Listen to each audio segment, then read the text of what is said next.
Welcome to this miles by foot tour of Bluegrass Airport, code LEX.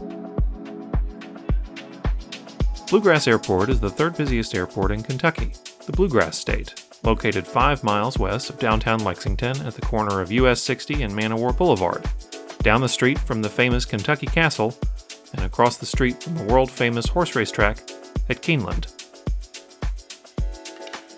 Bluegrass Airport is the busiest airport in central Kentucky and serves an impressive radius of towns and cities outside Fayette County, including the state capital Frankfort, Georgetown, Mount Sterling, Nicholasville, and many others, all less than an hour's drive away. Bluegrass Airport is in the heart of horse country, and you'll be treated on takeoff and landing to views of local horse farms and the beautiful rolling hills of the Kentucky countryside. For local travelers, Bluegrass Airport connects them to hubs and destinations alike, all from an airport with a noticeably equine flair. Let's explore. Bluegrass Airport offers more than just commercial passenger service, but for those coming here to travel, 4 airlines fly to 13 year-round destinations across the United States. Each of the big 3 airlines serve LEX, as does low-cost carrier Aviation.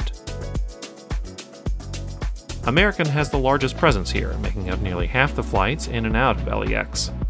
They offer service to 4 of their hubs, with around 5 daily flights to Charlotte, then Dallas and O'Hare with 2 or 3 flights daily each, and a once daily Philadelphia service.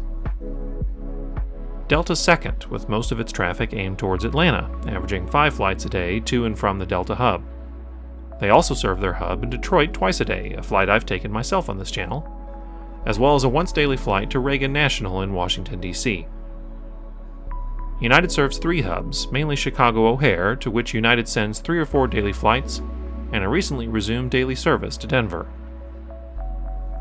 Allegiant's service model offers 5 year-round destinations, but only 3 to 4 flights a week on average, with the frequency and destination profile changing seasonally and even week to week. 4 of their destinations are in Florida: Orlando Sanford, Punta Gorda, Clearwater, and Fort Lauderdale. Las Vegas is the 5th, flying twice a week or so. If you're starting your trip at LEX, you'll find all ticket agents and kiosks on the main floor inside the terminal, along with an information desk. After checking in, LEX's single security checkpoint is to the right of the ticket counters, with a landside newsstand nearby for any last-minute essentials and souvenirs. Once past security, you'll go upstairs to the airport's single Airside terminal. For United flights, head to the right for the A gates, and for American and Delta, head left towards the B gates. American uses the closer gates, and Delta uses the gates at the end of the concourse. Allegiant uses gates in both A and B, so check the monitors when you arrive. Most of the food, shopping, and other services are found towards the B gates. When you land at LAX, you'll exit the terminal to the right as you leave the B gates, or straight ahead from the A gates down an escalator. This exit delivers you downstairs to the baggage claims, one on either side, and to the rental car counter straight ahead. Once you've done your rental paperwork, the cars are down a covered sidewalk to the right as you exit the terminal. Drop-off is in reverse, where you'll drive past the rental lot and hook a right to drop your car back off and walk back to the terminal. If you're headed downtown, you can take LexTran's number 8 bus from the stop in front of the landside terminal to the left as you exit. As of September 2023, the service only runs on weekdays, hourly in the morning until about 9, and then about every 70 minutes starting from 2:30 to 6 p.m. Taxis, shuttles, and rideshares are to the right as you exit the landside. Parking at LEX is free for the first 30 minutes, with a daily maximum of $13 in long-term parking and $16 a day in short-term parking. Planespotters at LEX have a couple options, including the small cell phone lot to the right as you drive up to the terminal, which offers good views of the airport's primary runway, especially if they're departing to the south. You can also use the airport's 3-story parking garage.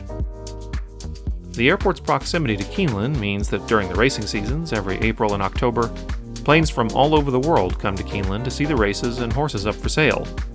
If you're looking for unusual aircraft, that'd be the time to come. The airport also features an aviation museum on its grounds, south of the main terminal or off Man o' War.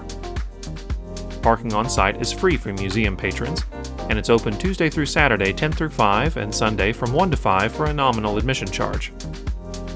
The museum features 2 hangars filled with full-size aircraft, helicopters, experimental planes, and detailed cross-sections, as well as hundreds of scale models and genuine artifacts across more than 100 years of both civil and military aviation history in the region. Several of the aircraft are hands-on, with a few allowing you and your little ones to climb into the cockpit and experience these machines up close. And yes, I just did hit my head. You can spend anywhere from 30 minutes to 2 hours at the museum to see it all. With Kentucky's heartland and its local connections on its doorstep, Bluegrass Airport is the perfect gateway to Lexington and the Bluegrass region, and I have a personal fondness for the airport.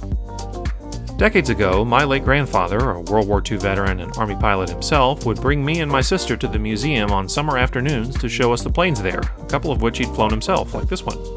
And he'd take the time to share his pilot stories with those he encountered there, young and old, friend and stranger alike. When I mentioned him by name to the volunteer at the front desk during my visit, he remembered him, which warmed my heart. It's because of my grandfather and his son, my father, that I've come to love aviation, and for that I'll be forever grateful. If you like this video, please consider subscribing to Miles by Foot. This is the first airport of my latest trip, and now that I'm back, I'll be aiming to publish new airport, aviation, and travel videos every 2 weeks. I was at Airside for this tour, so there won't be a full walk of the airport this time. From here, we'll head north for a unique airport, and I hope you'll join me. Make sure to click the bell to be notified when new videos are published, and until then, thanks for watching, and keep moving forward.